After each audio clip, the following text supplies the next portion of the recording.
né, esse jogo Brasil e Argentina nunca vai ser apenas... match ছেড়ে উপস্থাপকের প্রশ্নের জবাব দিতে গিয়ে নেইমারকে নিয়ে একই বলল দলের অধিনায়ক মার্কুইনহোস। দর্শক, ভিডিওতে একটি লাইক দিয়ে পুরো ভিডিওটি দেখতে থাকুন। চিরপ্রতিদ্বন্দ্বী আর্জেন্টিনার বিপক্ষে 2026 বিশ্বকাপের বাছাই পর্বের ম্যাচে 4-1 গোলে আর্জেন্টিনার কাছে হেরেছে ব্রাজিল। এদিন ব্রাজিল যেন নীরবে আত্মসমর্পণ করে নিয়েছিল আর্জেন্টিনার কাছে। ম্যাচ ছেড়ে উপস্থাপকের প্রশ্নের জবাব দিতে গিয়ে নেইমারকে নিয়ে যা বলল দলটির অধিনায়ক মার্কুইনহোস।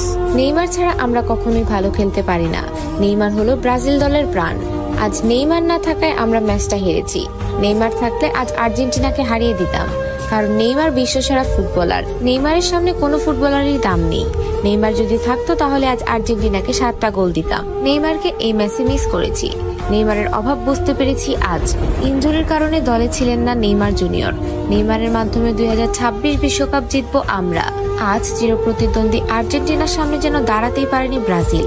শুরু অর্ধেক সময়ে 3 গোল হজম করে ব্রাজিল। অবশ্য একটি গোল শোধ দিতে পারে তারা।